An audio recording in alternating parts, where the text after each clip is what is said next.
bring up Twitch and watch your stream, huh? Yeah, that would help. It's episode 248 of the GoldenSaucer.net podcast.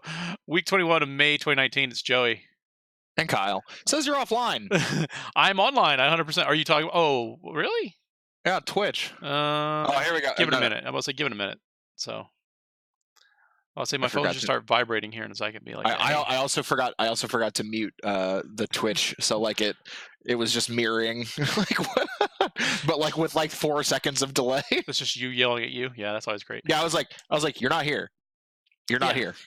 So we invited. It's just Joey and Kyle today, and we invited some other people, but we got a lot of I'm busies, and Alf said he had some personal stuff coming on. So, and this is about the only time I'm able to get everyone out of the house.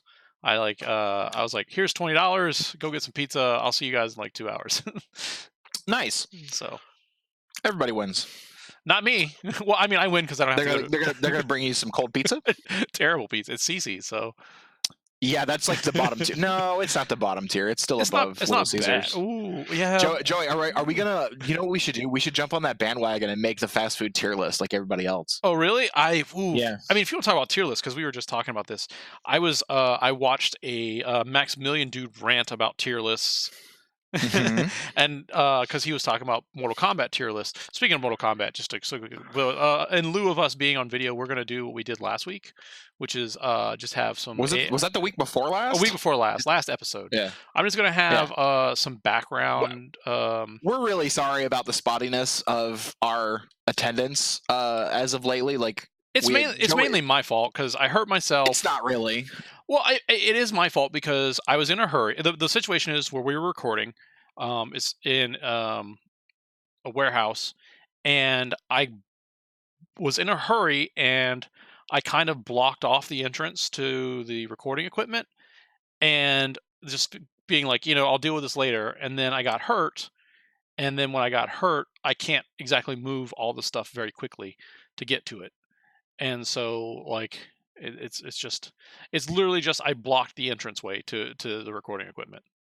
Yeah, so, and I like experimenting with the Discord thing just because like it gives everyone. I really enjoy the Discord thing, mainly just because like it gives us like a kind of chance to like be really relaxed, like when we're recording, and it's at kind of our more of at our leisure, and like you don't feel like you're pressured into going somewhere. So, right, like, that's kind of one reason why I was kind of like, if we can switch to that, it's fine. So, not to fucking immediately, yo, what up, what up?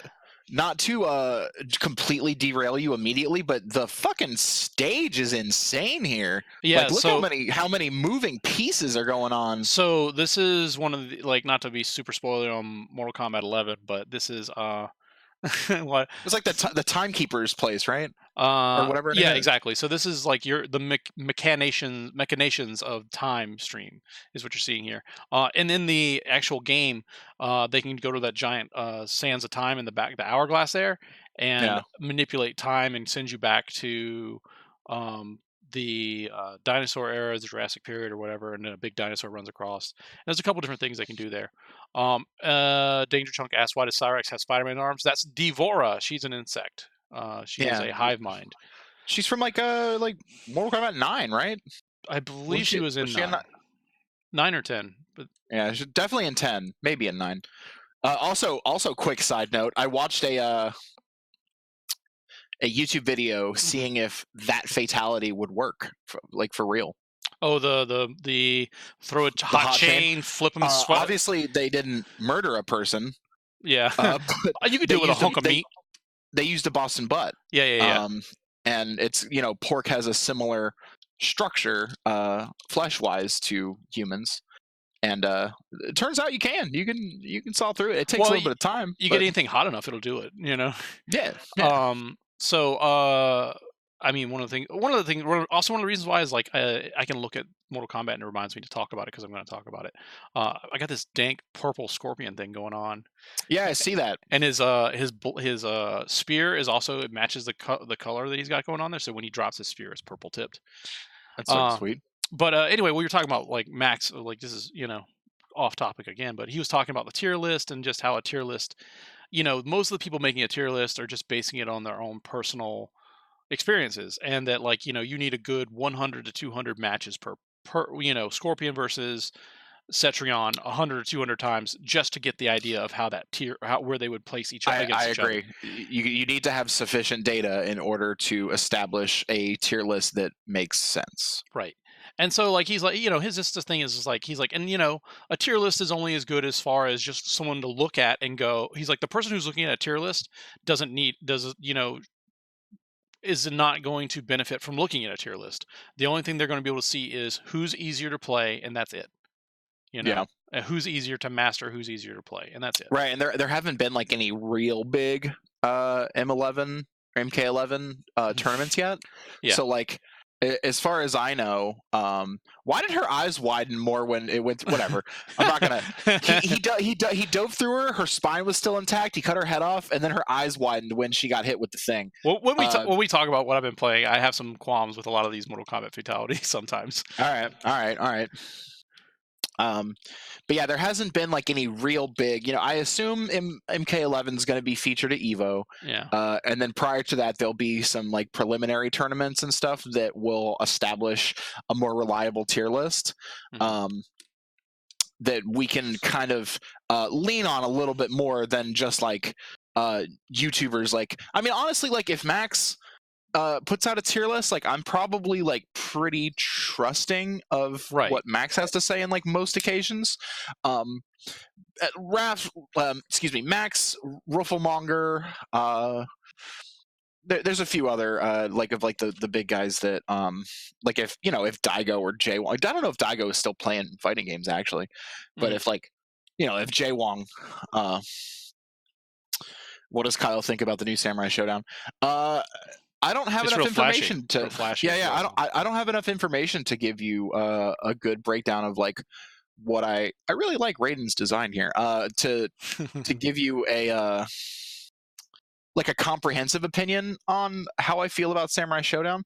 I've always been very aesthetically drawn to Samurai Showdown, namely just due to the fact that I'm a weeb. Yeah, you're like, I'm gonna play this guy who's got a dog. Yeah. It's like, oh, has he fucking got a katana and a kimono on? Then it's Can you pretty do a dope. one-hit kill if the things max out? Great. Yeah, right. So the lists always feel the meta combos between elite players taking digs.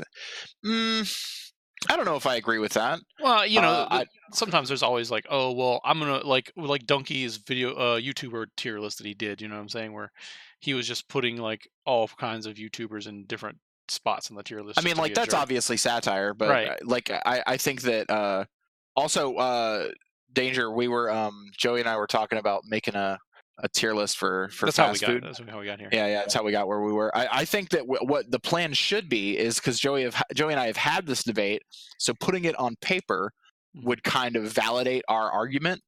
Joey and I will make a tier list on fast food fries. Well, I mean, like I think it was LA Times that did that one. But yeah, but that ain't you and me. But the problem is then we're limited. What are we going back to? The fries or the pizza? I think the fries. I mean, we could do a tier list of pizza. The problem is like you got to like blind taste test all of the pizza because like a lot of people will just like have preconceived notions of like I don't like Papa John's, so Papa John's is like terrible. It's like, well, we're not arguing politics here. We're arguing how does it taste. That's true. And then also there's we get into the same thing with the fries. We can get into the value proposition. Also, don't go to Culver's for fries. You get cheese curds. That's like you get cheese curds. What's wrong with you? Doesn't matter how good their fries are, Yeah, you get the cheese curds. There's something better on the menu.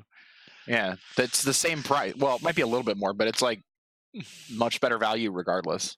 See, this is why you don't bring up Papa John's. People want to argue. Yeah, dude, whatever. Papa John's is fine, and you get a peppercini. Get a peppercini. Yeah, exactly. You don't get no peppercini from Gross Pizza Hut. That's true. Sugary ass marinara that tastes good. Yeah. All right. So, fucking hot take. Domino's worst pizza. Come at me. Wow. I mean, they've changed the recipe like 3 times. Worst pizza. Ooh, Little Caesars. It has to be hot and it has to Okay, be okay, ready. okay, okay. Are we talking about real play? Because like, if Little Caesars is on the fucking Though we're putting gas station pizza in there too. yeah, that's what I'm saying. Like, does Circle K pizza get on the tier list? Like, does Yeah. Tostino's 10 for 10 Mhm. pizzas? Mhm. Are we rating those too? Little Caesars best pizza. Gross. Because if you eat the Tostino's pizza as a taco, Yeah. No, it's great. it's not that bad. Fold it in half. You just fold it in half and cook the fuck out of it, crispy.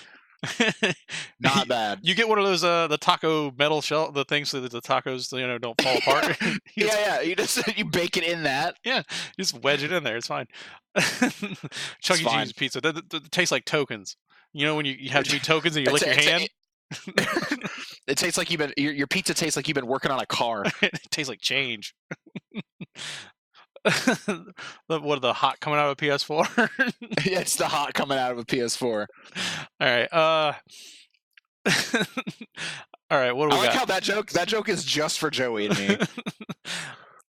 What was I going to say? All right. Obviously, you have anything interesting going on in your life you want to talk about before we get into doing the normal stuff? No, mostly just same old stuff. Like, I've been looking for like some odd jobs here and there. I'm having a hard time like deciding if I want to like actually go into full-time work right now, because like I'm having some not serious medical issues. My gallbladder is kind of acting up. Oof.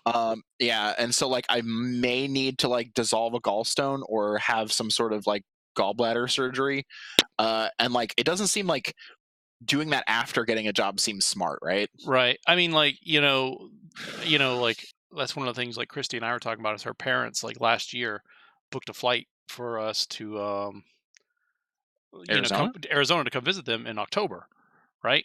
And Absolutely, you can look at my resume. yeah. And so like I got to anywhere I get a job, I got to be like, yeah, I'm not going to be available this week in October. Like, like no, I can't change it. I you know, I have Yeah, to go I I mean, have to go do this, like yeah. uh Danger, it's one of those things where like it's a good and bad thing. So apparently it's very common to develop gallbladder issues if you've lost a significant amount of weight, even at like a healthy rate. Like if you go from as big as I was to losing the amount of weight that I did in the period of time that I did, it's real common to have yeah. gallbladder issues. So like losing the weight better than having the healthy gallbladder in this case. Yeah. All right. I mean, my stuff's been the same old, still recovering from I don't want to call it an injury, but like, obviously like It was an accident. I'd yeah. call it a vehicle accident. Yeah. But I was like, and then being a full time dad is a job and a half. For sure. Is it rewarding? Are you Oof. digging I that? mean, like it's cool. Like I get to spend a lot more time with the boys, and like some stuff comes up where like if I wasn't home, I wouldn't understand or I wouldn't know how to deal with it or how to what's going on. Didn't you get to witness Dutch's? Oh yeah, I got to watch Charlie stand up for the first time, which was dope. And like I'm trying to work with him and walking, and I got to watch. You missed that with Hank, right?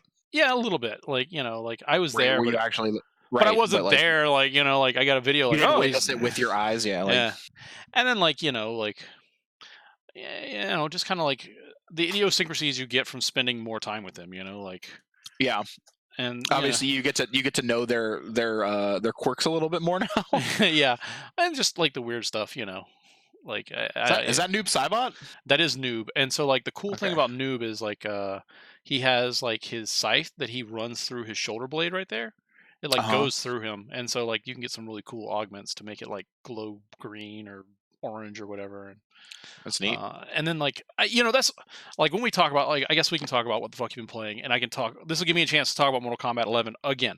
So Yeah, lay it on me. I talked a lot about it last time, and like went back and listened to the episode. And there's a couple things like I know I didn't talk about that I want to talk about, specifically Okay. in the story. One of the things that I mainly forgot is like they redesigned Sonya Blade around Ronda Rousey.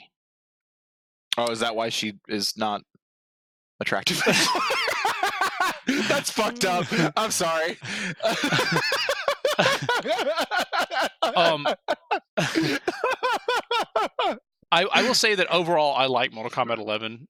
Chunk. Fucking come at me, Ronda Rousey. Well, so like I mean, it's true to it looks true to her, and then like you get some of that thing where because they digitize a real person, you go, oh, like Uncanny Valley. Yeah. Uncanny Valley, and so you're like, okay, like but We, my we all know that Ronda Rousey's not going to come at me. I'm not a trans person, so wow. she doesn't hate me. Okay, so like that. Okay, so that's where I want to get into, right? So like the thing with like Ronda Rousey is like obviously she said some controversial things in the past. Now you can you can spin it and like however you want. You can spin it and say like she's a bad person. You can spin it and say um, she just didn't understand. Like she was voicing a real concern from a place of misunderstanding. Like if I was a competitor in her shoes and I didn't understand the physiology and the science behind a trans person coming into the sport, I would also probably voice some concerns. It was mostly the way that she did it, which was the Right. problem. And she said a lot of things that like it's the same problem of like you have a person who is not um they don't have any training, they don't have any anyone to keep them on a leash to say, hey, this is how you need to answer these questions, this is how you need to present yourself. And so you're just Yeah. getting this raw unfiltered thought from a person who is not like, and I don't mean to be this, they're not a deep thinker, you know what I'm saying? They're Right. probably not, they aren't doing deep thoughts on the issue, they're just doing hot takes. That's the issue, is that like they're just doing guttural hot takes. Like that's like, first off, like kind of the name of the game. Like it's already a problem that like we're even talking to somebody whose job it is to beat people up. Right. Like that. It's first off, it's insane that that's a job. Like yeah, fucking like those people make more money than like NASA scientists. Get the fuck out of here. Right. But whatever. So I already don't have any like actual, not respect. Respect's the wrong word, but like I don't, for lack of a better word, I don't respect like someone who's a professional fighter's opinion there you on go, yeah. something as delicate a social issue as like gender constructs. Like Right. that's just not something that you, as you said, it's just not something that she has put the time or effort into studying, and she probably, you know what I mean? And why would she, right? I mean, she wouldn't. There's no reason for her to. You could say that, obviously these are things that make you a better person and make you a better social, a part of society and things like that. But like when your job is beating people up, you're spending, your time is all your time getting better at beating people up, right? And not thinking about like, like, oh well, how should I vote in the upcoming election? Of course, yeah. Like, or you're gonna vote. You're gonna vote which keeps your money the most towards you. Like that's just how that works. But it is what it is as far as Rousey's concerned. But continue why it's well. So that's you like were that, saying that Sonya was designed after, and like so that was that's issue number one, right? So like, what kind of drawing power are you trying to draw to Mortal Kombat by picking her, right? Who are you drawing in? Like the casual Ronda Rousey fans, like interesting. Like WWE fans who I think you got the WWE draw from Kofi Kingston, Xavier Woods, and Zelina Vega doing cosplay, right? Yeah. So Danger asked that because she's so iconic, should she be careful with that power? I mean, yes, they should. Everyone, obviously, you should be. So this actually harkens back to a conversation that is both seasoned and relevant now that we're talking about this again. Do you recall? Obviously Joey does, but Danger, do you recall Penny Arcade's Dick Wolf comics? Here, I got a solution to this, but go ahead, go for it. So there was Penny Arcade of Penny Arcade fame and PAX East, and you know what I mean, like it's their convention, whatever. They were referencing like MMO quest lines. So you do know what I'm talking about? So without getting too much into it, they basically wrote a comic that was these wolves had fucking dicks for arms, and they were like raping people to death or something. And the quest line was that they had they were raping people to death, and the hero had to save X amount of them before they would complete the quest. And then they saved X amount of them, and it was like, sorry, I saved 10 out of 10, so I don't need to save any more of you. And like that was the whole joke. And in the microcosm that exists in, I can see how it would be funny if it had been left at that. And it took me a while to reach this conclusion because I argued tooth and nail with Joey over it because I was like, no, freedom of speech. Like they should be allowed to make these comments, even if they're getting hatred from it and whatever. But at the end of the day, they have this brand that they need to represent, and by representing it, you need to protect it if you have vested interest in protecting the brand. Mhm. So, people were like, "Hey, we would like you to apologize for the things you said," and instead of doing that, they made Dick Wolf T-shirts. Um, Right, exactly. so, and as also as a lifelong troll, I can respect the decision to do that too. It's clearly business wise and social standing wise, not the correct path. Look at Johnny Cage's fucking tank top. Yeah, That's great. it's a good one. Oh, it's like a leotard. Real good. All right. And it's like high tops. All right. So The audio portion is like, what? yeah. Watch the video.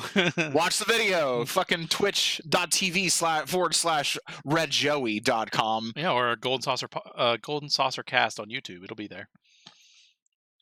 Yeah, that's true too. But back to Ronda Rousey. I think that it's kind of a strange choice that she was the only one that like a character was modeled after, right? Like they didn't model No Xavier Jax after Big E or Xavier Woods or what. Big E didn't cosplay, did he? Right. It was just Kofi and right. And so that like also like when you play the story mode of this, they do a good job. Like the guy who's voice acting Johnny Cage, he has a really good arc. The guy who does Jax has a really good story arc. I mean, like they touch on that story really well, and like everyone agrees that like the Jax story in there is really good, and it really makes a lot of sense. And like we didn't talk about that. I'll talk about that as well in a minute. But these guys who are just they're probably getting paid scale or they're not great voice actors, or well-known voice actors, they very much did a good job. And then Danger, look at your phone. I tagged him. I know I did, but he didn't look. Oh, all right. But these guys He just punch his fucking head off. Dang. Yeah, it's a brutality. They did a good job. And then you got Ronda Rousey who comes in there, and like when you hear her voice lines, they are so flat. Like they did one take, and it feels like they did one take, and it was flat. And you go, well, that's the best you can get out of her. You paid all this money to have her in your game, or whatever, and then you made a big deal out of it. And then, these other people who probably worked very hard and who are doing a great job, and this is what they're up against. Like it's. Yeah, the level of professionality doesn't match. And like like when she does the intros, like as a like this little intro thing that we're watching. When she does that, it's good. It's fine. Those seem okay. Not all of them fall flat, but some of them do. But like you would expect the story beats to be a little bit better. And especially for someone who's on TV every week. And whose job it is to kind of put on a character and do whatever, right? So yeah. So the other thing is like obviously with the Mortal Kombat story mode, there is a canonical story that you play, and then you can go and do the arcade mode, and then each individual character has kind of like a what if they won the Mortal Kombat tournament story. Yeah, I love that shit. And so Jax, his story arc is at the end of the game, you gain control of the hourglass of time, and you can mold time into whatever you want. And so Jax talks about, he's like, my country was really good to me. The military was really good to me. I had a great life, a great family. There were some bumps along the way, but overall I had a good run. He's like, but I wouldn't be a man, a black man, basically. He's like, I wouldn't be a black man without realizing that there's these atrocities that have gone on throughout time against people based upon their skin color. And he's obviously talking about slavery. And he's like, and to leave that unchanged when I have this power would be wrong. He's like, and it took a couple tries. And he's like, it took me this many tries. And so basically he just goes back in time and ends slavery across the world. Like slavery never occurs to anyone. It never happens. Or if it does, it never affects anyone. Right? Like it's one of those things where like he like shapes time so that even though he's eliminated slavery, even though he's done whatever, he still gets to be happy with his family. and they kind of show like a futuristic utopia that he's living in, that where slavery never existed, and he has his family, and it looks a little bit Wakanda-esque, and Sure. and Yeah. there may be but the people in the background could be any race or nation or color or creed or whatever. It doesn't really matter. And so like some people really took offense to that, like, and like I was like, what are you talking about? Like, they're just talking about Dude. it's a what if comic about if a black man who understood the oppressions of slavery got the power to change it. Yeah. That's just like one of those things that like nobody's Exactly. right. Uh, Well, you can look at your like since we have you in the chat, Chunk. Go look at your phone and respond back to that private message I sent you on Facebook. um. But yeah. I, it's weird that like I don't know, like people just want to be like divisive about everything. Like Right. it just like doesn't matter like how, like take for instance something as uniformly wanted and like talked about as the Final Fantasy VII remake. Hmm. Like everybody wants it. It doesn't, you know what I mean? Like even if it's someone like you who like don't have like that kind of attention to you still want it. Like you still want it to exist. Yeah, yeah, yeah. Like and then like everyone's going to be like Barrett's not black enough. Yeah, yeah, exactly. Like I saw some of that's that. the Yeah. comment, is that like the problem with it is that Barrett doesn't have like enough like basically quote unquote bass in his voice. Uh oh, you're fucking Scorpion lost, boy. Yeah, that happens. Oh no, he's still in there. He Did, got him. did he get mercied? Oh, okay. Oh, this is a cool. This is a cool. This is cool. This is cool. Bam! Because it shows off the custom sword that I picked. Yeah, that's fucking sick. Uh, Um, I do kind of miss Kenshi though. yeah. Where is he? Sorry. Is Kenshi's not in this game, right? No, he's not. He's dead. Yeah, but they ended slavery, bro. Like, what do you?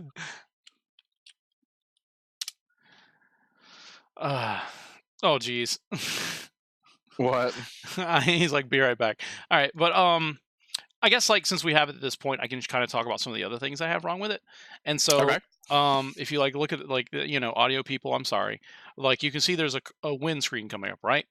So you can see my performance like here on the performance screen. Like I get 2,500 coins, 15 souls, and 15 hearts, depending on how well I did, right? Obviously, like I got a deduction for using an AI player, but we were still close enough that we could have got the all of them, right? Yeah. And so, and then here comes the completion for beating this tower. I get some consumables, some currency, some things I'm not going to use, and then here comes the reason why to do the tower is that you get all the gear. You get a brutality that's unlocked now that we can do. We got a skin. We got some augments, and then some different ways to make the character look, right? Okay. Yeah. And Neat. then like you can see I can replay the tower and get those different things, right? Yeah. So the problem is like if you look over, like I have 4 million coins, 2,000 souls, and like 130 hearts, right? So the Sure. hearts you get for doing fatalities, the souls you get for like as a reward for doing the towers as well as the coins.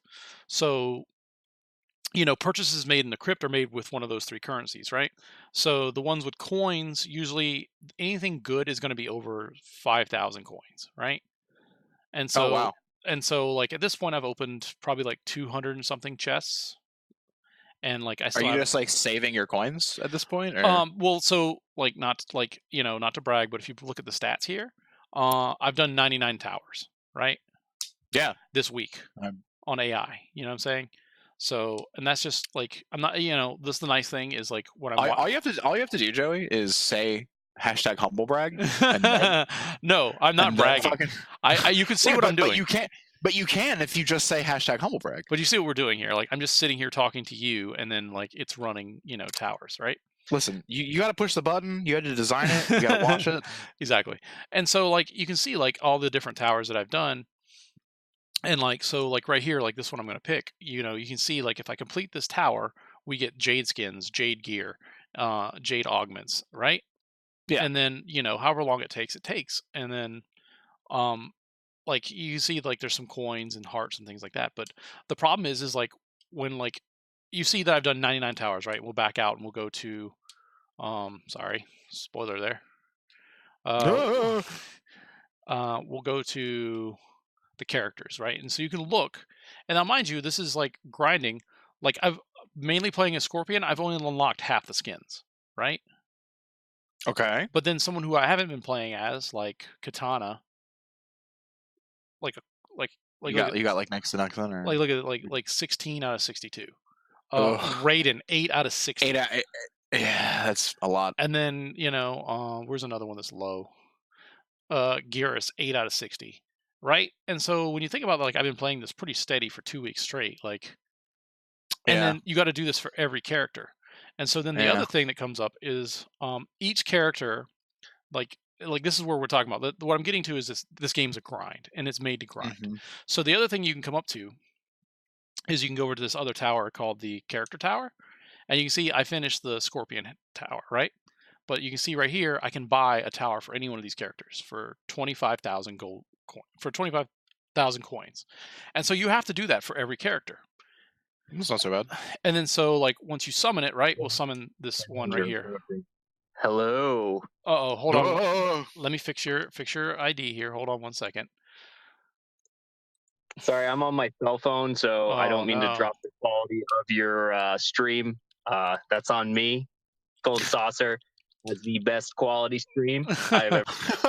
I like that you just still on your phone. You got it anyway. All right. So we're talking about the problems with Mortal Kombat.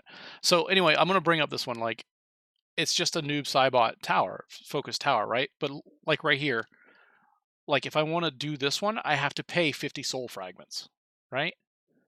If I want to do this one, I have to do 20 uppercuts. If I want to do this one, I have to do 25 throws, right? okay. And so there's 5 sets of these towers. And so eventually they keep adding different requirements like win X amount, win Y amount, or do this many fatalities, or this many flawless rounds, or this many whatever. And on top of increasing the price. And so it does get up to like almost 100,000 coins and 200 or something soul fragments, right? Hmm. And so, and that's just to unlock gear, you know what I'm saying? One of those is an intro. Like I already have one of the intros, right? And so, and there's still they have the premium store, which is right here. So this is like stuff that you can buy. Like if you want to buy the skin that's on a timer here, you got to do some simple math, but it's 500 fake points, whatever it is. And then if you want to kick over to here, you can see that 500 fake points is $5. And so then you ask yourself, is that skin worth $5? Right? Mm, Right? And there's 60 of them. ugh, Right? fuck. And Can then you, these can are you only hear me? yeah, we can hear I can hear you Hello? now. Oh, I'm sorry. I don't mean to cut in. Can I cut in really quick? Yeah, go ahead. Yeah.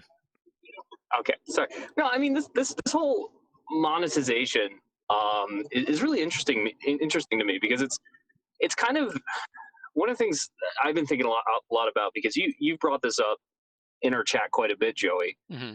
So you got the gears turning.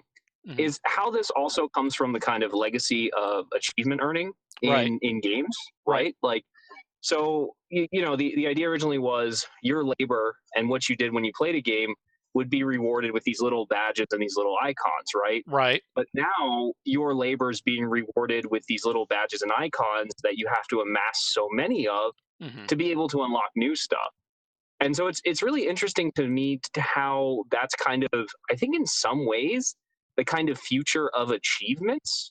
And I don't know if you've thought about that at all, or if you have any ideas about Well, no, that. I mean, like at the end of the day, it's who's going to see this, right? It's me or maybe somebody that I'm playing online, right?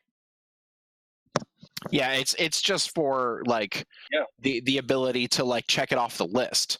Like I think that uh it's the same reason why I had to 100% Sekiro. Like it was just something that like while I liked the game so Oh much yeah. that I Oh yeah. wanted everything. Yeah, sure. Definitely. And like I'm not going to lie, when you look, like there's a lot of like like you could take a super cynical approach to this, like right when Xbox, when NetherRealm gets the metrics from Xbox about how much time people are playing, you know what I'm saying, right? Hmm. Like look at this, like where's my career stats right there? How much time played? 26 hours, right? Hmm. You know what I'm saying? That's a metric. They'll be like, well, the average person who plays it for 25 hours or 26 hours or whatever, right? And it's a simple fighting game. And some of it is to add a little bit of a longer tail to something like a simple fighting game, to keep you interested, to keep you coming back, right? Like so you don't just trade it in and get rid of it. So you don't just dump it off. But but I mean, for me, that's kind of weird, right? Because like for me, these unlocks seem like the kind of unlocks you would get once you completed a game. Like go back to like the NES, right? So Mhm. you've beaten the game. Now you unlock like the blue version of your playable character, and like I think in the instance like that, you're not playing the game for the reward, right? Mhm. You're playing the game more for the game experience. The reward is more of a cosmetic or superficial thing that now you can experiment and have fun with. But it seems like a lot of what you've been describing about Mortal Kombat, Joey, is like you're just playing for the reward. So do you think in this game the reward obscures the actual like experience for you? Well, I mean, like like the nice thing is like I'm like if I was actually playing this, like physically my hands are moving doing these things, like I would be very frustrated because it's just monotonous Oh, doing that's this. right. It's AI, right? Right. Yeah, So for me, he's not actually That's putting true. the time in. this is just like a glorified clicker. What? A clicker game. You know what I'm saying? Like where I'm just Like coming over and hitting we buttons. Bizarre. discussed we discussed this like wow, that's a weird Kotal Khan look. Anyways, I actually dig it. He it's more like playing like a tapping phone game. Like Yeah, it's exactly.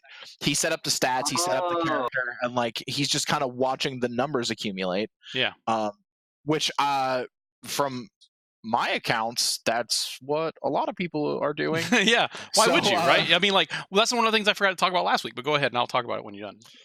I mean, like it devolves down to like the same thing as like garrisons in World of Warcraft, like oh yeah, Warlords of Draenor or whatever.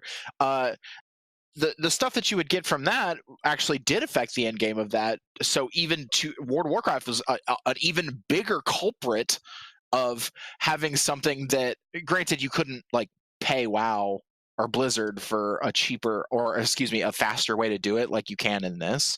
Mhm. But Well, I mean, this not faster. You would be paying, what is that, $25 a day, and then you'd have to come back every day and spend another $25 or whatever. It's not fast. yeah, It's just yeah, there for you to yeah. for them to dole out the fake currency to you, or if you're like super impulsive, you can buy it.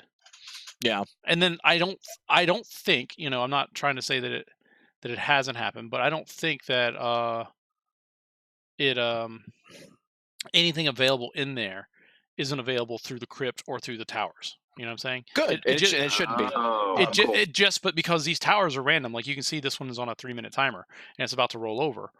Yeah, It'll just whatever. But the problem is like we're on like I even though I'm playing with AI, there was times where I was getting frustrated where the AI can't completely do everything that it needs to do. Like I needed it to use a Mhm. certain power up to win a match, and it wouldn't do. yeah, and you can't like program it precisely enough to Right.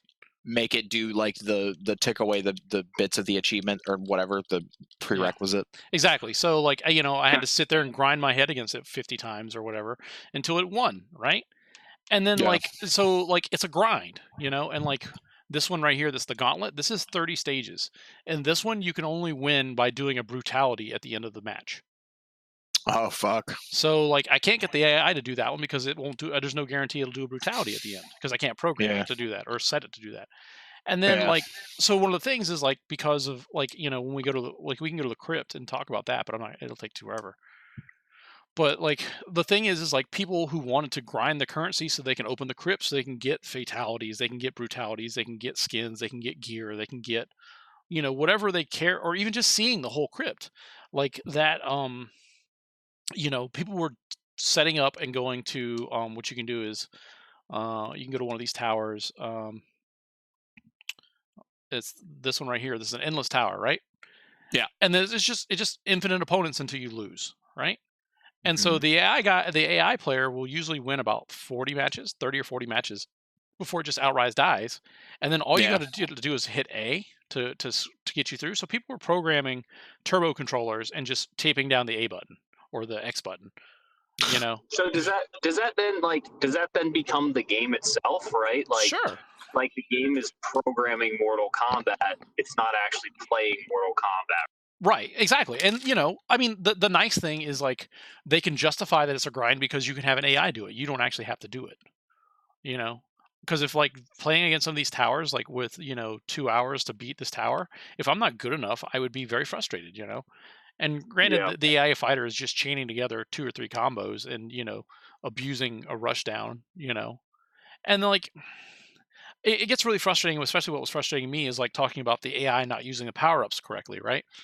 When you play against the AI, the same in theory AI, right? The AI that you're playing against knows how to use the power ups correctly and strategically, right? So that's something that could be done there. So Well, can I ask you guys a question? And I'm sure you've probably addressed this on another podcast, so forgive me for not sure. having a encyclopedia of Golden Saucer. 247 episodes to go, yeah. So, all right. So I'm just curious what you guys would recommend about this then. So, you both have played a significant amount of games that have these kind of not pay to win, but like loot boxes, timer based content. So what might solutions to these problems look like? Because I don't think we're really going away from these. So how do Uh-oh. we kind of change their design or design these in ways that are at least It somehow got better. Yeah, your connection got better, but have any lower. thoughts about that? Okay, I got your question, but your connection got better but lower.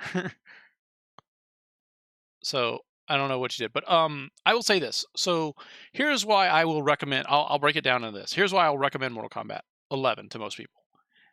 If you want a couch fighting game to sit down and play that's fun and shows the visceral nature, and that's the key to the fun, you'll have a good time with it. You know what I'm saying?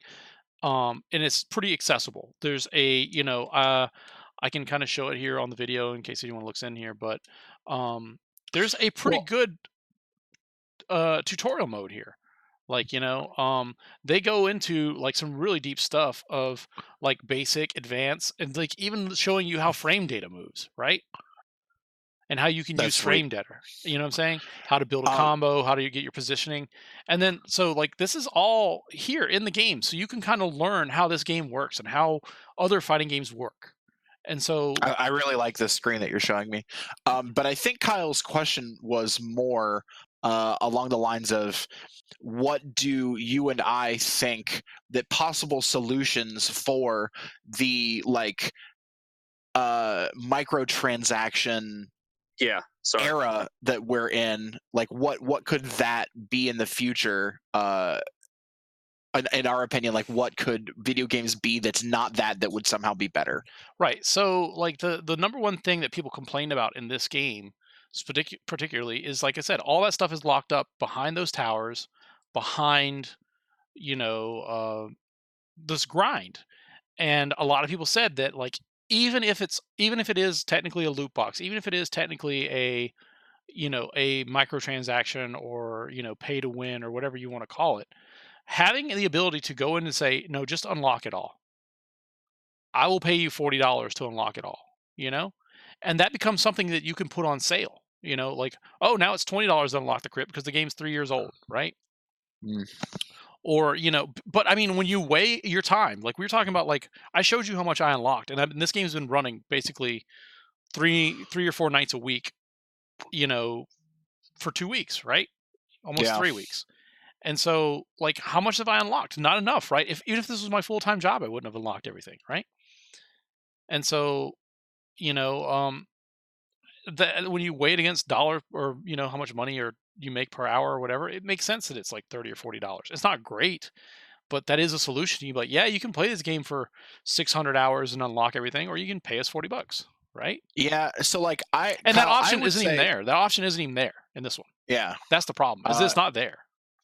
I would say that Mortal Kombat, specifically like this one, is handling its like unlockable nature in a pretty decent way, and that everything is unlockable via like you spending the amount of time to do it. Granted, it takes forever, but there's going to be a large percentage of people who want that. Like that's what they want out of a game. Joey and I have a myriad of experience with people who use the hour of playtime versus dollar cost metric in order to determine the value of their games.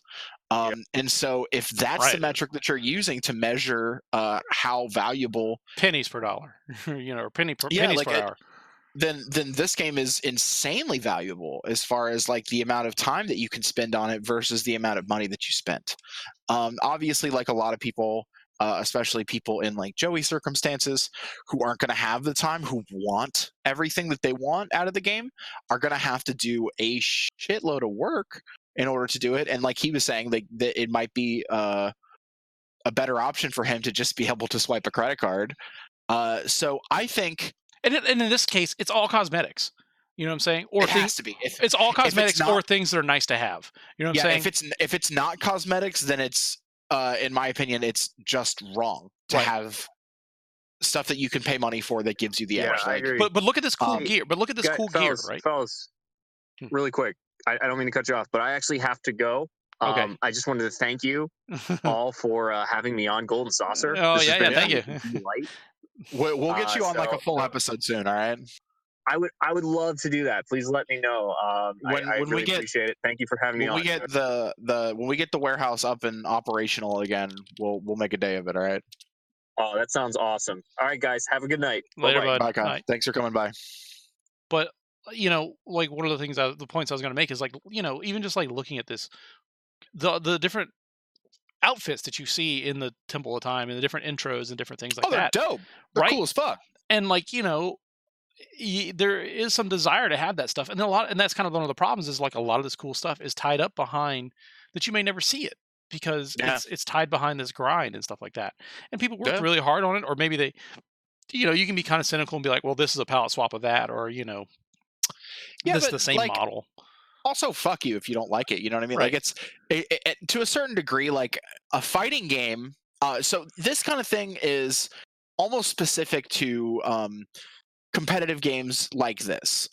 Like fighting games, all they have to rely on is the ability for the game to function at its like optimal settings, right? Like it's got to run well and it's got to handle well. So that's your biggest priority, is making sure that it functions the way that you want it to function, which I think Mortal Kombat does serviceably. Maybe more so than even other fighting game series. And then the second biggest thing that a fighting game can have is polish. The better it looks, the smoother it runs, the flashier it is. Like the better, like the synchronization of sounds, like versus the moves that you do. That shit's all so important to polishing your fighting game in order for it to be interesting enough for somebody who's not playing it to watch it. Right. Because like that's kind of like where. Holy fuck, was that you? No, Are you eating ice? Yeah, sorry. I took a drink and it was like all ice, and I was like, great. I've committed to this. You said it was Shao Kahn? Yeah, Shao Kahn. Sorry, that was some bone crunching that Shao Kahn was doing. Like, I don't know. Like games that move fluidly and games that look sick as fuck. Like these backgrounds that Mortal Kombat has, they're all really fucking sweet. Like, look at how smoothly that cannon came in. You know what I'm saying? Like, it moved at the same frame rate that the dudes are moving at. But that's what you expect of a $60 game, Of course, that's what you expect. But so like then also to be able to like have that hand in hand with the ability to like customize the thing that you already like. Like, you know what I mean? Like if you're like, man, I really fucking love Noob Saibot, and then I'm also like a super edgelord, and like because you like Noob Saibot, right? You want the skin that's like black on black and like all shadows or whatever, and like that's available to you. You can go and get that. Yeah, and I don't think it's a bad a bad buy. Everyone's just in agreement that it just feels bad. There's nothing worse than like getting a game and then like feeling bad because you're not seeing everything, or everything's locked up, or everything's hidden away, and then and then it's on top of that, it's not hidden, but it's a grind, and there's what the hell was that? Dog stepped on one of the toys. So, you want to talk about buying a full value game? Oh yeah, I was saying we talked about Mortal Kombat. It. We could talk about what the fuck you've been playing. We've been talking forever about this. Oh, Joey. Tell me about Rajay too. So I just finished Rage 2. Okay. Did you get Boom Shakalaka Guy in there? No, I didn't. That's obviously why it's not good. So, I'm sorry if you're a big Rage fan. I know that my roommates really love Rage. Sure. I liked the first game well enough. I thought it was a serviceable first-person shooter. I didn't like it when I could exploit the wing sticks to beat every level. Yeah, well, guess what? They're way worse than they used to be. Everything's worse than it used to be. Rage 2 is so barely a game. Okay. Like it borrows from so many other series and does it worse in every way. Like it functions how Far Cry functions in like the most recent years, but it doesn't have like the polish, like the frame rate chugs in like a lot of places. Like a lot of like the particle density stuff is real fucked up. And I'm playing on an Xbox One X. Sure. Like we're not screwing around. The pop-in is really atrocious. The fucking controls for like driving are terrible and they're not changeable. Dialogue is actually laughable. Like it's just got so many like I could literally, Joey, I could sit here and describe like the nature, because like I was fucking taking notes for a while. Like I was like, oh, this is another thing that's fucking stupid. Like there's just like so many occasions where like NPCs don't work, or literally the same NPC spawns several times, and then like all the dialogue triggers at once, so you just have like this echoey nonsense. Like invisible NPCs. I got stuck. Like I had fucking 3 hard lockups, and then on the second to last level, I got stuck between 2 locked doors. And all of my quick saves were in that room. Oh, great. So yeah, you're just like, well, fuck me if I can't figure a way out of here. I was literally like, I'm fucking done with this game, and like I just quit, and like I was off of it for 2 days, and then I was like, all right, I'm gonna go back to it and see what's up, and then I found that there was like an abandoned mission option, and I was like, all right, well I guess I'm gonna do the fucking last mission again. So I do it again, and thankfully like it doesn't fuck up that time, but like it's just fuck, man. So here's the thing though. I'm not going to sit here and lie to your face and tell you that I didn't enjoy it to some degree, because I did play it from start to finish, and I did most of the things in the game. I got all the powers, got all the guns, upgraded a bunch of stuff, got a bunch of achievements. When you're in the, because like it's developed by id Software or id Studios, so those guys know how to make a game where you can just shoot a guy, and shooting a guy is fun, to a degree. So when you're just like, you got the shotgun equipped and you're just like zipping around using the dash thing and you're just fucking shotgunning guys, that's when the game's at its best, and it feels okay. Like it moves decently enough, and it, you know what I mean, like there's plenty of ammo, so you're never like, you don't get to use your favorite gun. You're always in a situation where you can make more wing sticks, or you can fucking walk around and find ammo for the shotgun, or whatever gun you like the best. It's the shotgun. Don't fucking lie to me and tell me you're not just using the shotgun the whole time. So like it feels fine. It's just dull and lifeless and not functional in a lot of areas, and the characters are just poorly written and forgettable. It's just it is absolutely not a end of a console generation game that should be $60. Right. Like it's so far from being done. Like it's just like, if this was like the alpha build and it was in early development and it cost me $20, I'd be singing its praises. Yeah. Even if it was like upwards of like $30, I still would probably be like, it's serviceable. It needs a lot of work. I didn't pay full price, but I paid full price. So it is a mess. It is currently the worst game I've played this year. Wow. And like you said, like the bad part is this is pretty close to end of cycle game. So there shouldn't be issues with, trying to feel out how to make an open world shooter good, or how to, not have rooms where you get stuck, or NPCs getting whatever. I think that's like half the problem, is that the game's open world when it doesn't need to be. Mhm. Like the first Rage was, as I recall, like I'm not going to sit here and tell you that I'm like it was like hubs. Rage. You had like hubs. Yeah, like it was instanced, and like you could, you know what I mean? Like it was open world to the degree to where like you had like some options as far as like where you could drive and whatever. Mhm. Which, by the way, driving is hands down the worst part of Rage 2. Hands down. Mhm. Like once you get the little drone that you can fly, there is no reason to fucking drive ever again. I skipped the portions of the thing where they're like, oh, there's like convoy bosses that you can fight. I was like, no fucking way am I gonna try to fucking make combat happen on a car in this game. Like nonsense. But yeah, it's so like awkward and like damning that fucking Bethesda, who needs to be digging themselves out of the hole that they're in, Mhm. and a company with the integrity of id Software, id Studios, whatever, like that they fucking put their name on this and released it.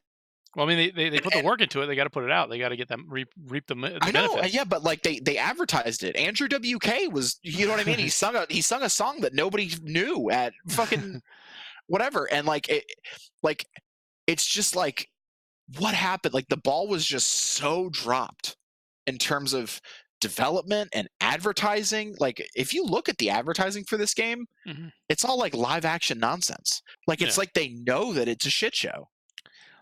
I mean that, we will make the argument that I would make, that it's right before E3. You gotta, like, this is the summer. That's when you put your stinkers. You know what I'm saying? Like, it's true. There's nothing, and there is nothing coming out for months. So now. what are you going to compete against? Like, you worried about like what's the overlap with like the MK11 guys aren't going to pick it up, or yeah, I literally can't think of the next game that I'm buying. Like it's so far out. Like Borderlands, is that the next game I'm buying? September, right? Yeah, so. It's far. Like I mean, like, that's of course the argument, is that like it's the summer, so it's a summer game. Like, just feels bad. Yeah, and it's sucks. Also, Joey, I got a copy of it if you want to run through it. I think I might be okay. Are you good on it? Yeah, I mean, you got to remember, like, we also just had, what was it, Days Gone that just came out, and that one holy shit, wasn't that also like a buggy mess? Right, and then Yoshi's Crafted World, kind of, Hey, at least it like works and looks good. Hold on, like, 1 sec. I'm holding on 1 second now. No, the dog made some weird noise. I think he's fighting with the cats. Okay. I was like, Joe, this is a 2-man show, right? Like I can't. No, I just had to tell the dog to come over. I mean, yeah, I mean, like, you want Assassin or Crash Team Racing, I don't know. I don't want Assassin's Creed 3 re-release. I don't want Crash Team Racing. I don't even know what's coming. Like it's all just like fucking like money on. Like I'm gonna have to invest in fucking Animal Crossing, Joey. Like that's just what's going to happen, is that I'm going to have to learn to love Animal Crossing. All right. Well, we can transition into the news then, because one of the things coming out is Mario Maker 2. Oh yeah, that might be okay. So, I'm not gonna play it, but they had the direct from there, and what was that thing? It was like 15 minutes, right? And they kind of showed off some of the new stuff in there. Like, I recommend you go watch it, because like the main takeaway that I got was that like the 3D world style is an entirely different style, so it's not one that you can switch to on the fly. Like you could with Mario Bros, Mario Bros 2, Mario World, and Mario U. So like with 3D World having its own style, and they showed that there's room for other styles, so you could get your Mario Bros 2 in there, USA, or what have you, or your Sunshine level, or Mario 64 if they decide to go 3D or whatever. So the thing that I'm most excited about Mario Maker, which is strange, is Rubber Ross, who will probably end up talking about slightly here in a little bit, is being full-time rehired. Well, not rehired because he never left, but full-time employed by the Game Grumps for a month to just make Mario Maker 2 levels. Like he's just going to be full-time making Mario Maker levels as a job, and like I think that's really fucking cool. Yeah.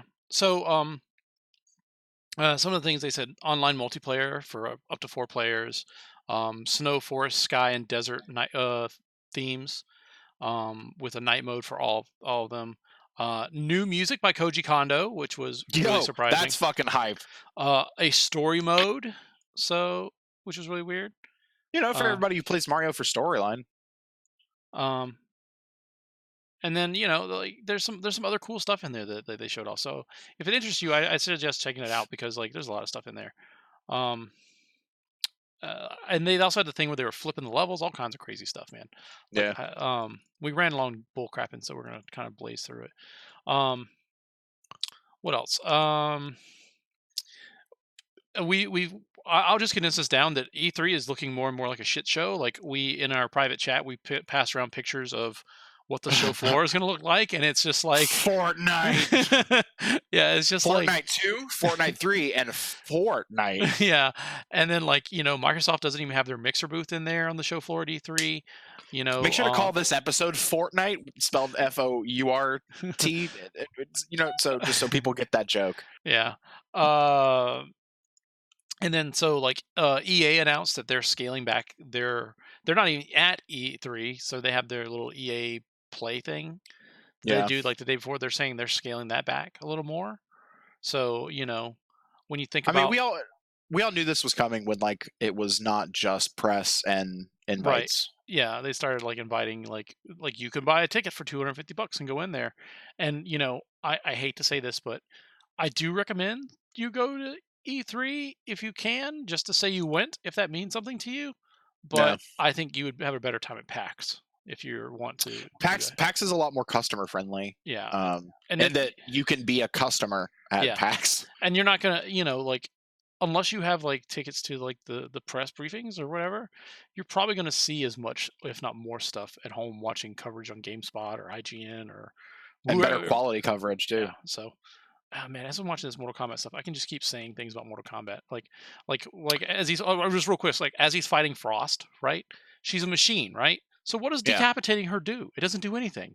And they one of Scorpion's brutalities is to knock their head out, and you just saw her. They removed her head. It doesn't do anything. And then he jumps. So maybe the head can't do stuff without it being that spinal thing being attached. I'm just playing devil's advocate here. And Joey. Then in the past they had went out of their way to tweak some of the fatalities against characters like that, but I guess this one they just didn't do it.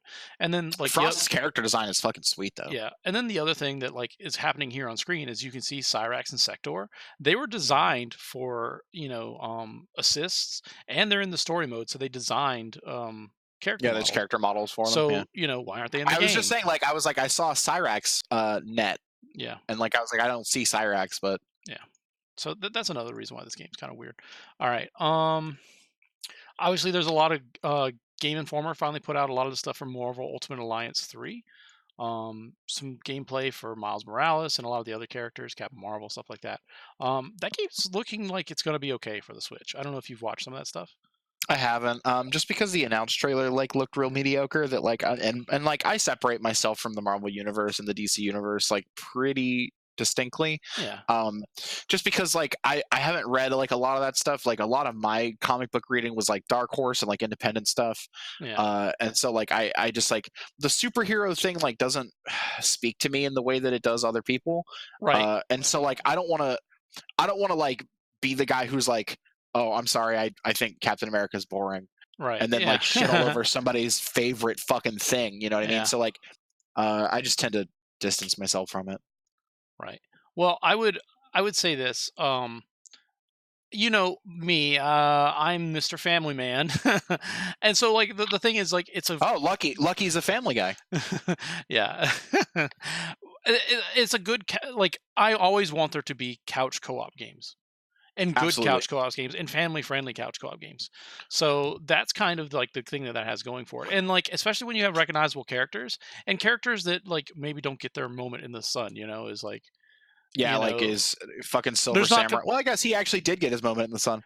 there's not going to be there's not going to be a Daredevil game anytime soon, right?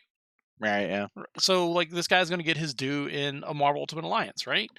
I saw a funny meme about Daredevil that was like, if you described like what Daredevil was and then what Batman was, you would think that they were each other. That's very true. I mean, see, that's kind of wish why Alf was here because then we could talk about what's his face getting added to Batman and some other stuff. But it's Robert Patterson. Yeah, Patterson, whatever. Is that confirmed though? I thought it was just rumor mill. I think it's just rumor mill at this point. It might be confirmed. I don't know. But anyway, yeah, the roommates who are like very have their fingers on the pulse of that world was telling me that he didn't buy him as a legit player for that role yet. That he said that it was entirely possible, but that he hadn't seen that guy tweet out that he was Batman or the studio say that he was Batman. So I mean, like they have historically. The problem is that like he is known for the Twilight movies, and like a lot of people just don't really care for that. And that's you can lump in not liking the series with him being an actor in those series, and without any relevance to how good of a job he did or how bad of a job he did. And you could be in the situation where I am, where like every time I see those things, I go, "Oh my god, this is terrible," and I don't really recall how bad or how good his acting was because I was too focused on the content that was being presented to me. that movie being fucking not for you at all. Yeah, exactly. So, so who knows? I mean, and, there's a lot of people saying, when Michael Keaton was announced as Batman, a lot of people didn't like that. And yeah, he's one of the greats. We didn't like Heath Ledger as Joker, and there's some people who still don't like Heath Ledger as Joker. But that's one of the ones. I've heard some division. Like I know I obviously like especially like the quote unquote casual fans, like the movie going comic book people obviously love Heath Ledger. Right. Which honestly, like that's who they're making movies for. Right. That's who's buying 7 tickets.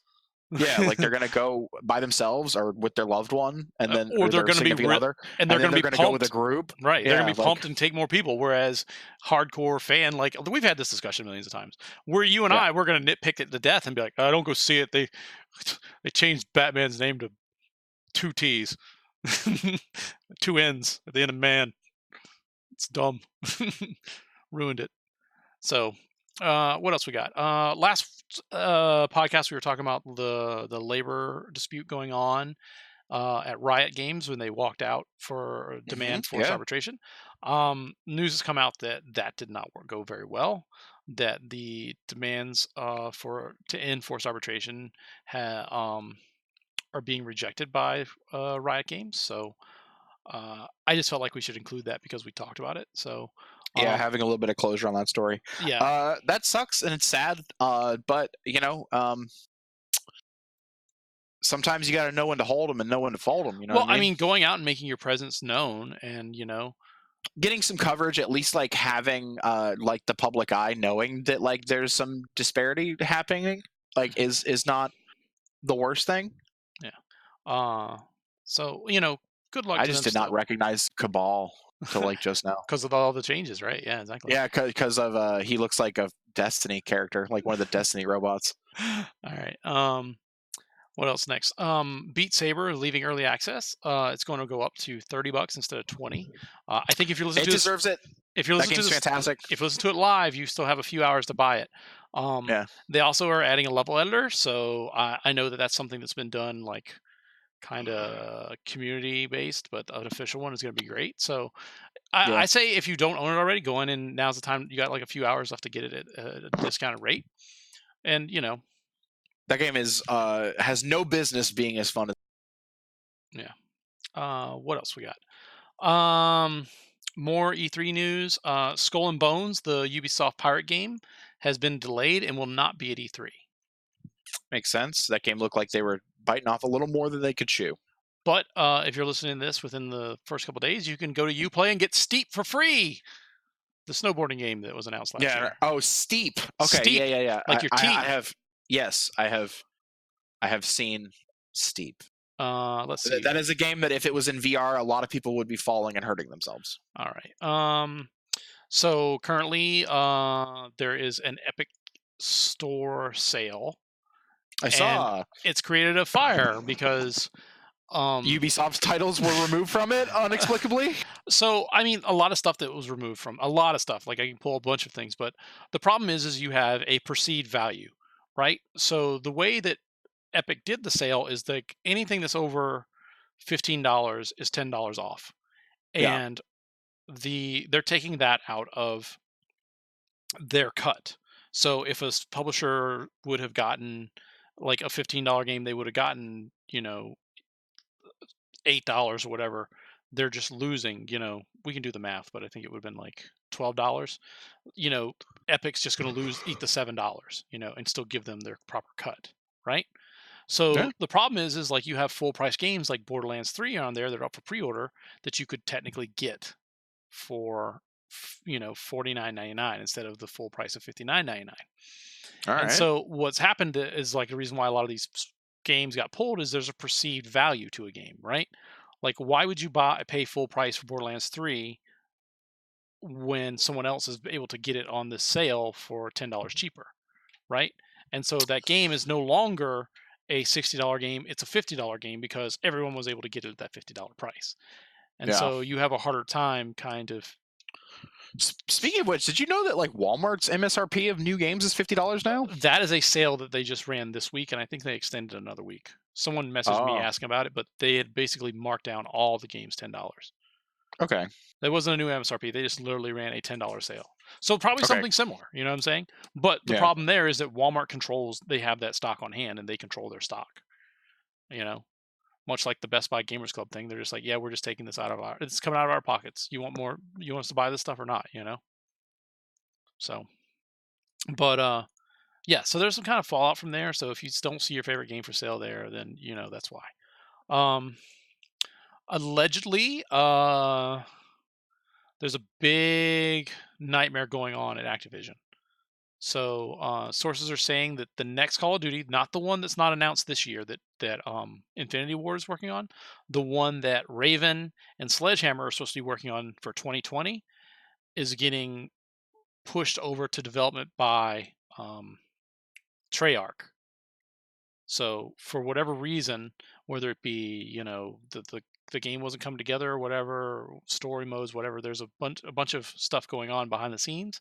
And so now Treyarch is going to take that spot, and it might be Black Ops 5. So this is definitely one of those ones that's like the story is developing right now, so I would keep an eye on that, especially if you care about Call of Duty. The Nintendo Switch, our favorite console, has now sold more units in Japan, than PlayStation 4. Right. And that's lifetime sales. So that's pretty impressive. So what else? Two more. So my favorite console to make fun of, the Sega Mini for $80. They announced 10 more of the 40 games. Alex Kidd, Enchanted Castle, Beyond Oasis, Ghouls and Ghosts, Golden Axe, Phantasy Star 4, Sonic Hedgehog Spinball, Street Fighter 2 Championship Edition, Vector Man, Wonder Boy, and then Mega Man Wily Wars. So Wily Wars, not a bad lineup. Wily Wars never came out here in the U.S., so that's kind of a get. That's kind of good. They've had that. Wasn't it on that little handheld thing? Right. They've had that in the past on their little handheld device, and they've also had it on other various like places as well. So it's not completely new, but it is one of the first times that a lot of people will see it. So I'm kind of excited about that. But the real thing here is like the thing that Alpha and I have been arguing about the most, and I won't argue about it because he's not here, is that thing comes with a 3-button controller and you just put a 6-button fighting game in there. God damn it. That is fucking asinine. And so if you want the 6-button controllers, they're $20 a piece. And if you want 2 of them, it's another $40. So thanks, Sega. Like I said, it was fine unless they did that, and I knew that, and I was kind of worried they would do it. So Always at the cutting edge of fucking you over. What you can do is you can go buy the other ones and take it back, and then be like, "Mine didn't come with controller or what something." I don't know. There's got to be a way to work it out. Oh, Buy you're telling me that you have to fuck over the person who sold it to you in order to make the value not Hey awful? man, it's not my fault. That's true. It's not your fault, but holy shit, what a shit show. Yeah. But yeah, there you go. That's so. And then the last thing, and a surprise to everyone, to include the PlayStation development team. Microsoft and Sony announced a strategic partnership to explore game streaming services and their Azure platform. So if you'll remember, Sony bought Gaikai and they were doing PlayStation Now and all that stuff, and they've been working on whatever is going on, right? Oh, look, see, there's Ronda Rousey. Listen to these lines if you can. Oh, I don't have the volume turned no. on it. Oh well, maybe the people want it. Oh, I probably don't have the volume on anyway. They're terrible. That's the point.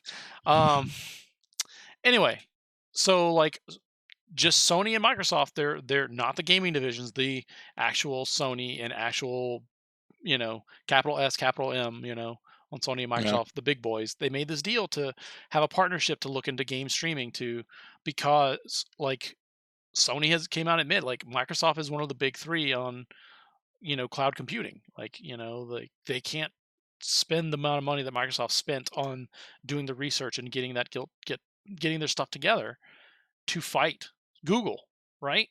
Yeah. Like they're going to lose that fight. And so collaboration becomes the enemy of my enemy, right? Right, exactly. There you go. The enemy of my enemy is my friend. Exactly. You nailed it on the head there.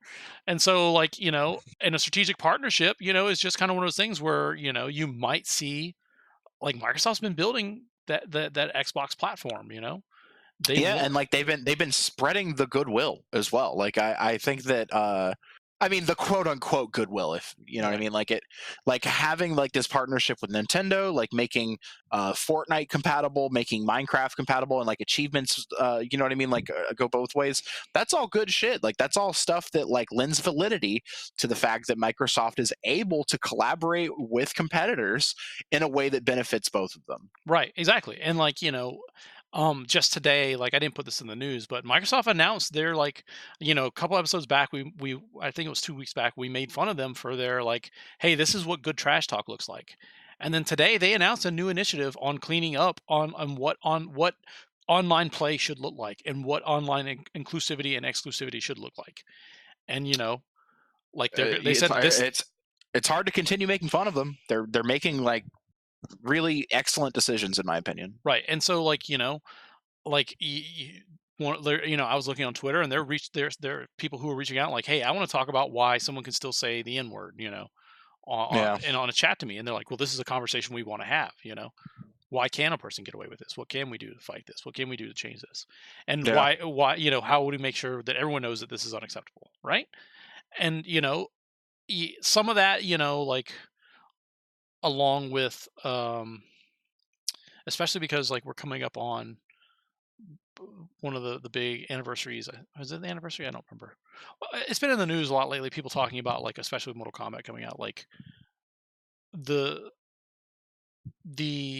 industry kind of self-regulating, right?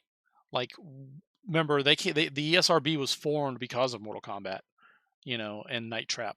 And so like, is Microsoft and are they stepping out of there because they're worried about like, what parents are going to say about, when that fight comes, where Microsoft would say like, oh no, we've had these initiatives. We have, the Keep It Clean initiative, the no trash talk initiative, the fun. Yeah, fair, like we actively have been trying to combat this for, dating back to whenever the initiative started. And right, instead of having, the government come in and tell you how to do it, and that sounds kind of like, kind of hokey, but that is the truth. Is like, if self-regulation is how you keep the government out of your business, so, but like I said, this partnership is really big, especially, and you can tell that they are concerned about streaming and the streaming gaming future. And I don't want to say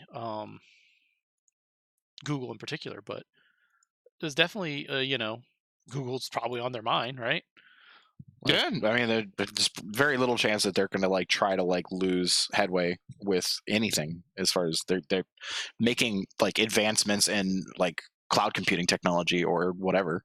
right. And then, there's nothing like, remember, like Sony was excited because every time someone installed a Blu-ray device in their game console, they got, some amount of money, or DVD devices.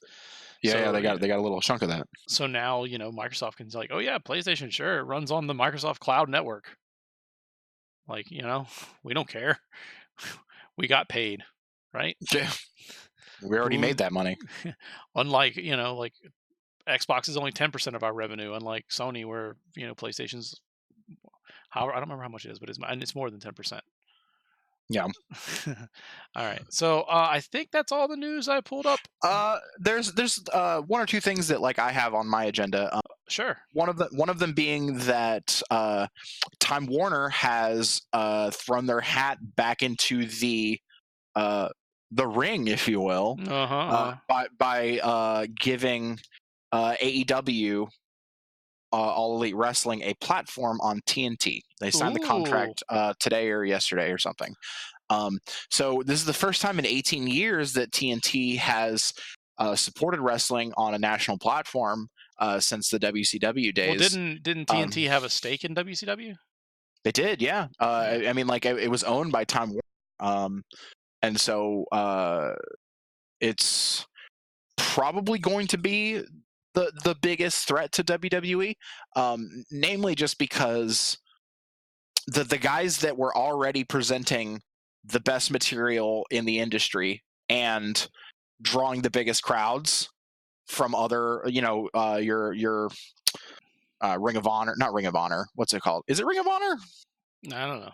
I know. Well, I know you have like CM Punk, but yeah, like New Japan and stuff, and those dudes, like Kenny Omega has signed with AEW. Chris Jericho. Like a lot of like some of like the retired like female wrestlers. Like I'm not as well versed on some of that stuff. And then Cody Rhodes is like he's got like some like control. Like he's like COO or something. Oh wow. And like also Dusty Rhodes already, like Gold Dust from WWE fame, is already on board. They're having their first pay-per-view like next month or something in Las Vegas. Okay. Well, so keep a pin on that because I want to talk about Money in the Bank. Okay, yeah. We'll do that real quick because the last thing I want to touch on like a little bit of that controversy. Oh, I forgot about that thing. Yes. So that pay-per-view, like, I will say that I just watched some highlights. What a weird show. Yeah, I will say that you were right. You were right. Styles Rollins was a match. Right. It was a good match because like some technicians. Right. They were putting on a showcase of what two pros who are not afraid to take risks and trust, one another are willing to do, right? Like they were doing some stuff that like I've not seen either one of them go for. Right. Yeah. And I was really impressed with that. And then I felt like the some spoilers here, but like the female Money in the Bank, they did my favorite thing, which is immediately cashing it in. The immediate cash in. I love it. Also, big congratulations to her. Yeah. That's a big deal. I think. Well, because she was struggling because like her storyline was falling apart, and she was just like, everyone loves me. What's going on? So I think that's kind of the reason for her push is, first off, she's great, and she deserves a push, and then second off, her push got cut short. Yeah. And the other thing, and third off, it's a big fuck you to Sasha Banks. Like right, but that's what it's got to be. Right, but Sasha was like part of the big push to make like the yeah, but no call, no show work. Yeah, that's not a good look when you're contractually obligated. Yeah, well, and then I wasn't happy with the end of the men's Money in the Bank match. What a weird decision! Like it's just like I thought we were done with it, and like I feel like it's unavoidable. If we're going to talk about this, you have to spoil it. Okay, so yeah, I mean, like, did you watch the thing where basically I watched like a 40-minute highlight of the whole show because I just don't have the time. Basically, the setup was that they were making it look like Braun Strowman was trying to muscle his way in to be the Monster in the Bank again, and then by making removing Sami Zayn from the arena by injuring him. And so then Braun Strowman was barred from going into it, and so it was a 7-man Money in the Bank. And then, everyone's doing their things and everyone's thinking, this guy's going to get it or that guy's going to get it. Who was it? Ali was making a push and he was looking pretty good, and a couple other characters. Finn Balor took like the fucking gnarliest bump of the night. It was really great. It looked amazing. And then just at the end there, as I think it was Ali was on the ladder, you hear fucking the fucking Beast music, and fucking Brock Lasers comes out and fucking throws a ladder at someone, and then walks up, climbs the ladder, and just grabs the fucking case, and that's the end of it.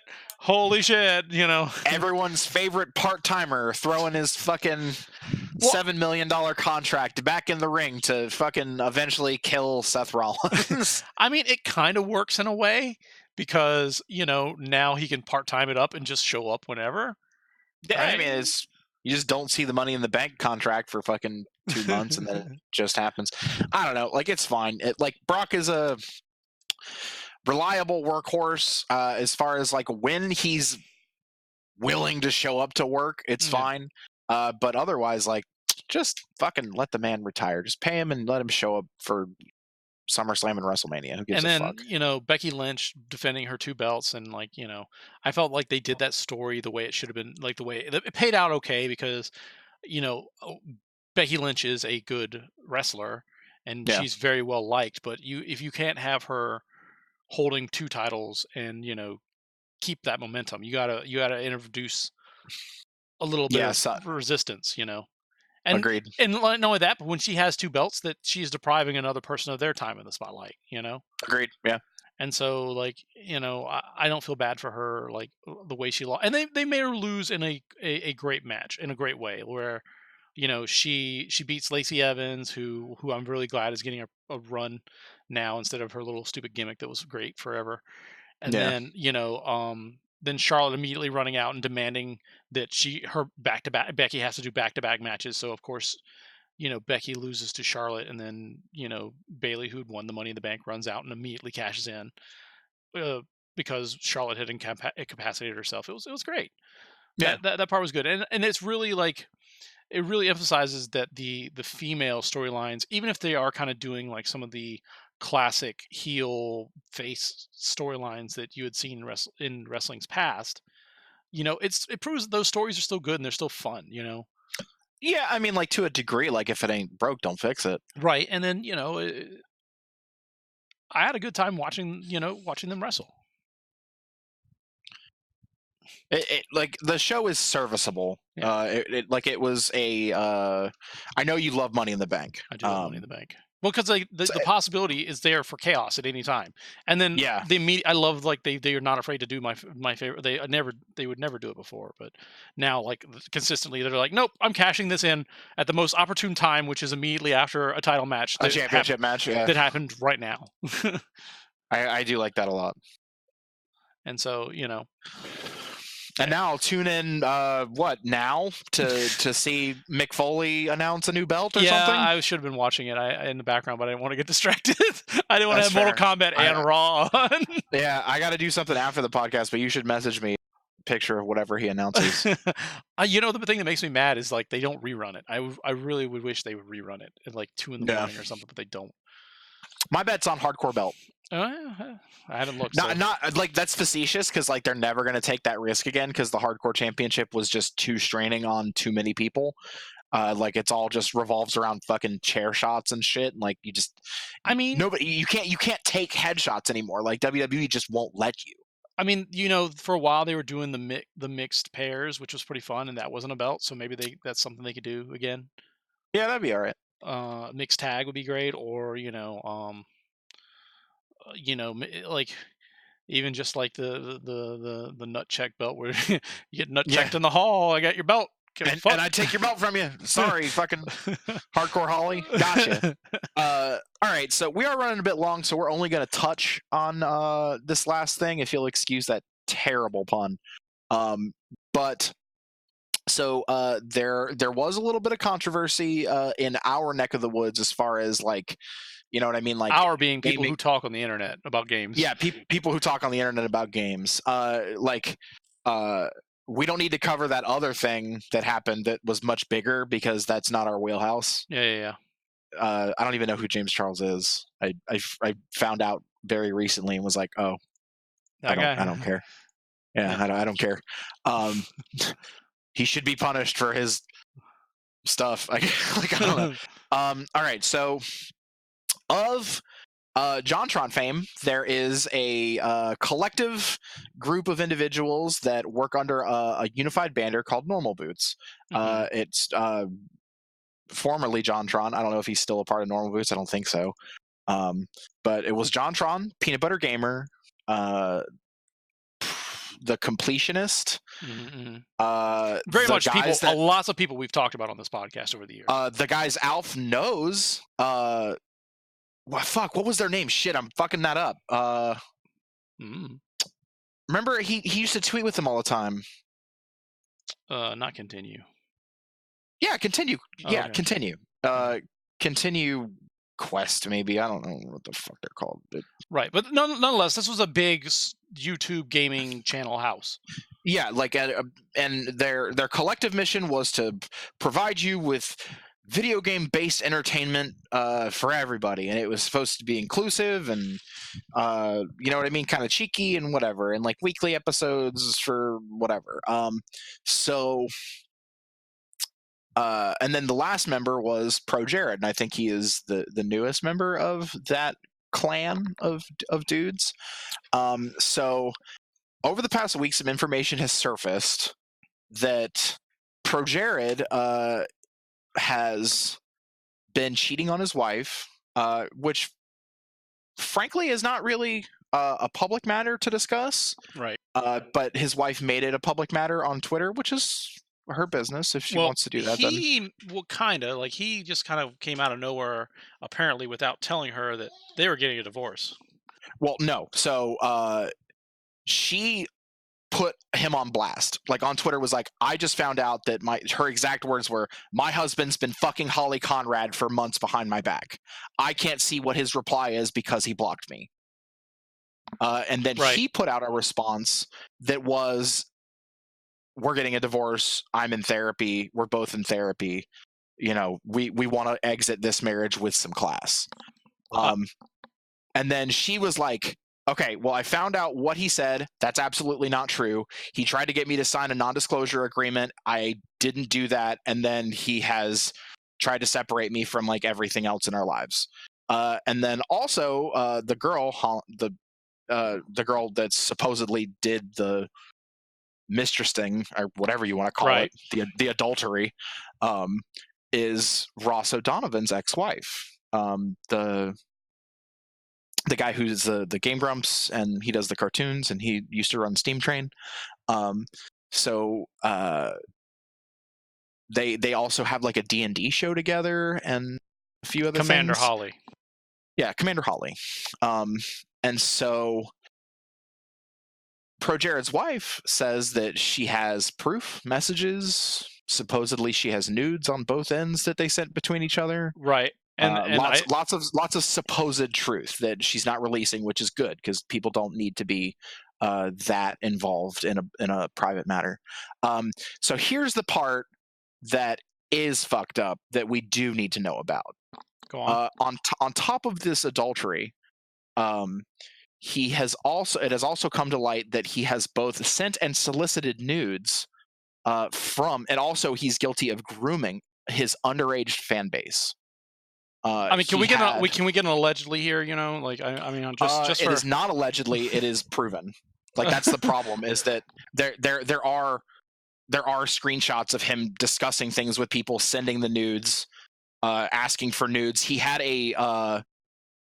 like a secret like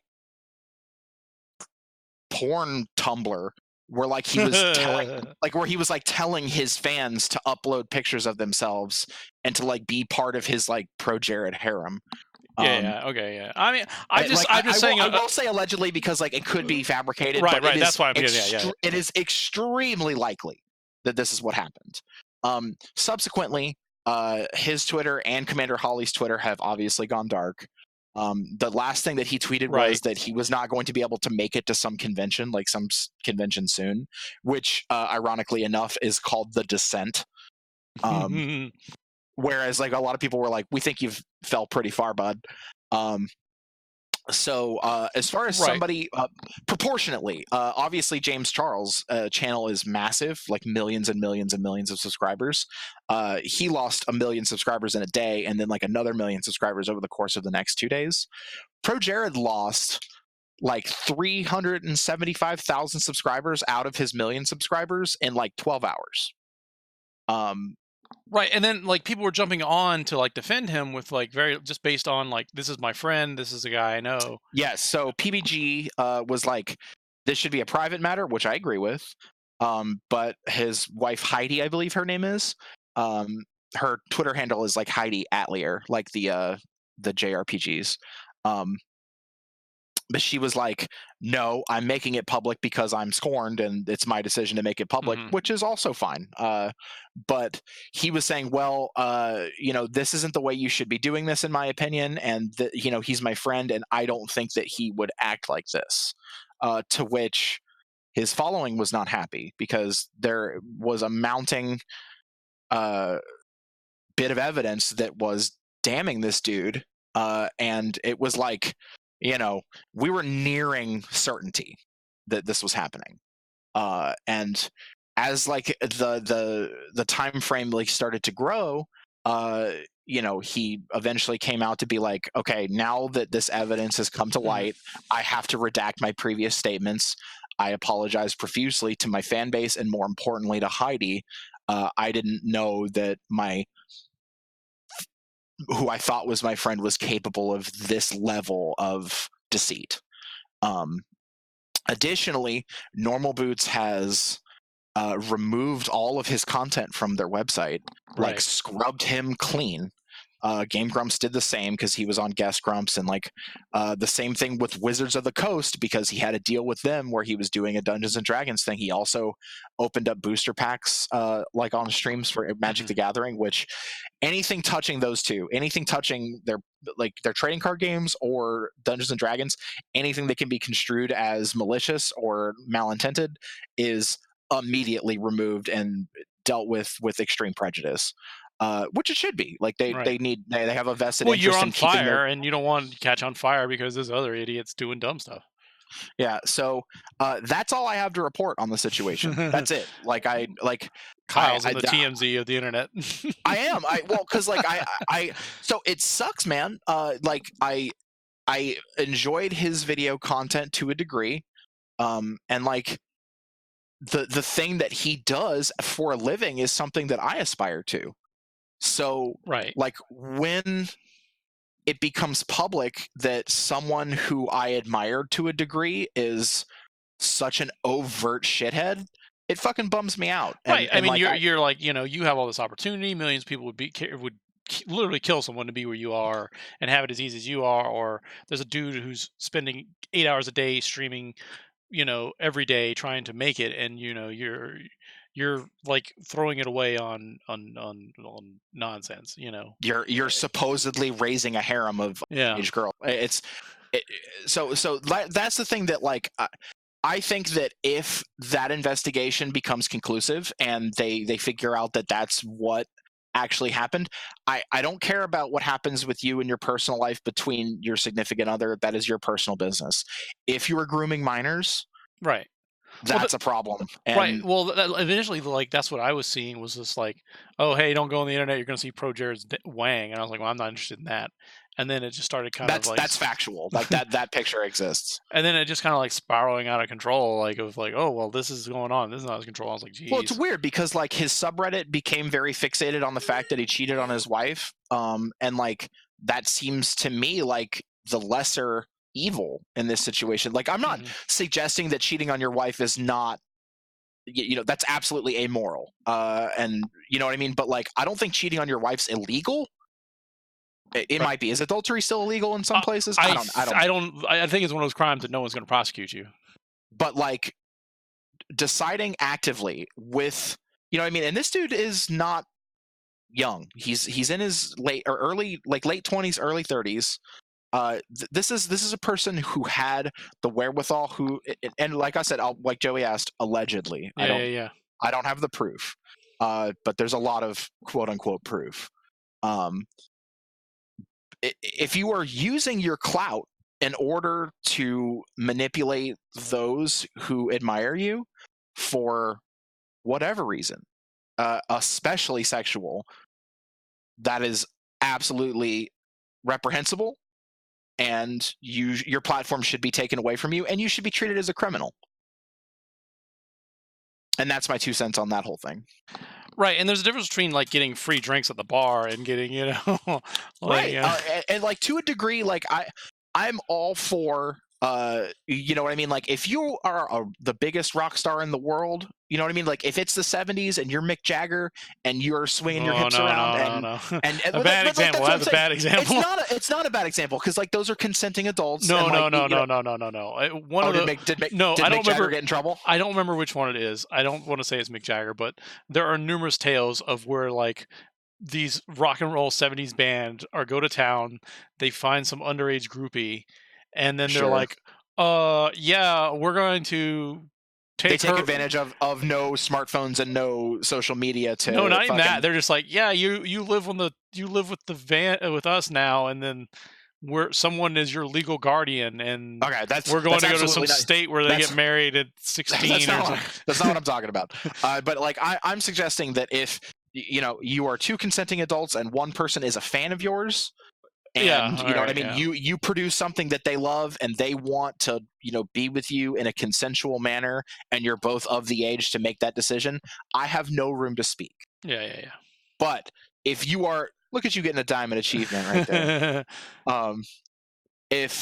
If you are taking advantage of people who legally and intellectually cannot make those type of decisions for themselves due to the fact that they need the attention to validate themselves, or there's a lot of reasons why you can't just talk to underage people online.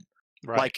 There's just inherently there's just problems with it. They're open to suggestion that you have too much control over, and it's not right. So in this scenario, I think that Pro Jared's in the wrong, obviously. No disagreeing there. So, obviously, I've already talked way too much about this. Yeah, what this episode is like. This is why I don't like to miss a week, because like we have so much to talk about. That like there's a lot to talk about. I had like 2 weeks worth of Mortal Kombat to talk about. I had to shit on Rage for 20 minutes. Right. And and obviously we had like a Danger Chunk come through as a guest on there, and we appreciate that. But fortunately, there's no questions at podcast@goldensausage.net. It sounds like my son's here, so that means I really got to wrap it up. What up, Hank? Let me get that pizza. Apparently, I got given a Zaxby's cup, so apparently they might have gone to Zaxby's. They got some chickies. They got some fucking chicky tendies. Yeah. So, but yeah, hopefully, I kind of like the Discord thing in the sense of that we can kind of, hey, bud, how's the chicken tenders? It's a little more. It's good. It's a little more forgiving. So it definitely makes like doing the podcast like a little more flexible. Yeah. And so like hopefully we can get an episode next week. I don't want to promise one. No, actually probably not, because next week's Memorial Day. So. And Henry's birthday is the next day, so I might be doing something. All right. Yeah. So just holler at your boy if you want to try to get something done. I'm for it. But if not, we should probably try to get something done like ahead of time, like maybe Sunday. Yeah. All right. Sundays are rough for me. Well, you you had those new D&D chairs, right? Yeah. I have D&D. Yeah. Prior to like 5 p.m., like I'm not available on Sundays. Okay. I offered for or rather after than 5 p.m. Prior to 5 p.m., I am available. Okay, well, we shall see. Obviously, hopefully whatever Alf had going on, it works itself out. I'm sure he would rather have been here than not, but what else? Obviously, if you have questions, send them in the podcast, goldensausage.net. Try not to take any time off in here, but we got to do what we got to do. We got... Obviously, I really recommend you check out the videos, because I really enjoy having the videos up on the up of the podcast. I like it too. Especially when we have like Mortal Kombat there, where I could like bring it up and talk about it and show it to people and things like that. It's definitely fun. Yeah. All right, Kyle. Well, I appreciate it. Have a good night. You're gonna say later. Later, bud. Later. Yep. Later. Whatever. Yeah. Nice.